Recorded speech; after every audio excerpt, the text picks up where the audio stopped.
Welcome back to Market on Close. It's time for Overlooked Stocks. George Sillis, senior markets correspondent, joins us to talk about Bath & Body Works after an upgrade. George, thanks so much for joining us. And I have to say, Bath & Body Works closed up 17.6% today, which any other day would have been really impressive. But just in terms of retail stocks, it wasn't even the best performer. Macy's was up 18.5%, Victoria's Secret, Foot Locker, Levi Strauss. I mean, RH up 28.5% today. But we'll talk about Bath & Body Works nonetheless. Tell us about this upgrade here. Well, yeah, I mean, obviously a really great day for the markets, particularly the retailers, the garment retailers like Levi's, Ralph Lauren and such got a huge boost today because of some tariff relief, and Bath & Body Works obviously did as well. And I mean, this is a company that's one of the specialty retailers in home fragrances and personal fragrances and products. They've been expanding their store footprint quite aggressively over the past 5 years. I mean, the stock this last year is down about 35%. Over the last 5 years, it's up about 100%. But they have about 1,800 total stores in 45 countries. So I think this is a company that's really susceptible to changes in the macro environment for worse, but also for the better if things start to improve.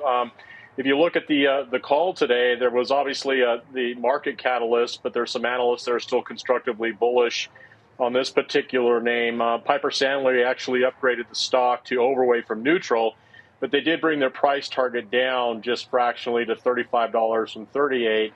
They actually see the personal care and fragrances lineup that they actually have been deploying as a business taking off. They saw 22% growth, particularly in the teens and young adults, and that's, again, a new business that they've actually moved into.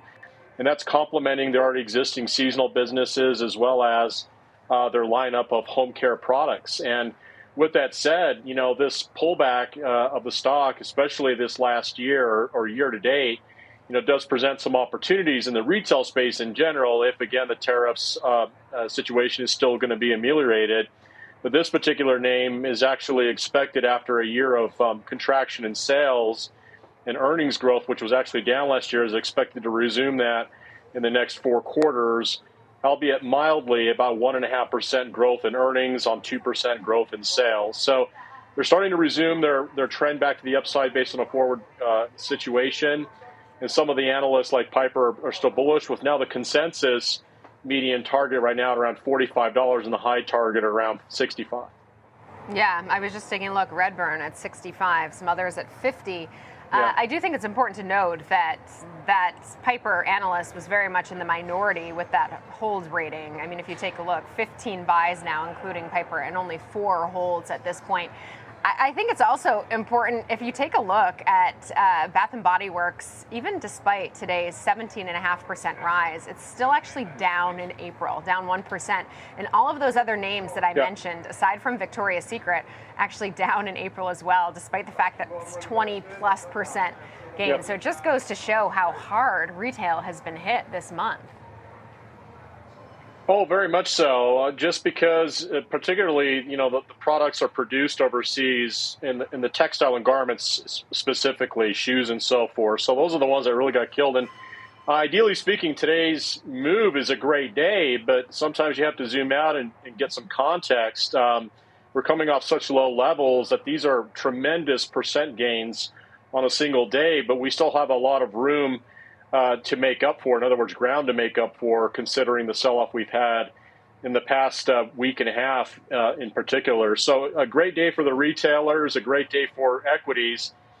Consumer confidence is certainly going to be key for, you know, Bath & Body Works. But right now, you know, as a business, they're expected to earn about $3.54 this fiscal year.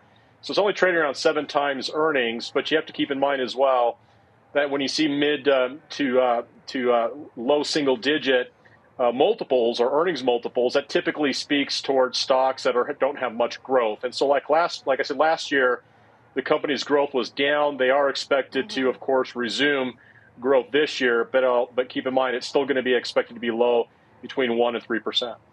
And one would assume, I mean, some of these names, I'm not sure about Bath & Body Works specifically, but still have quite a bit of exposure to China, and China still has, a pretty high tariff rate associated with it.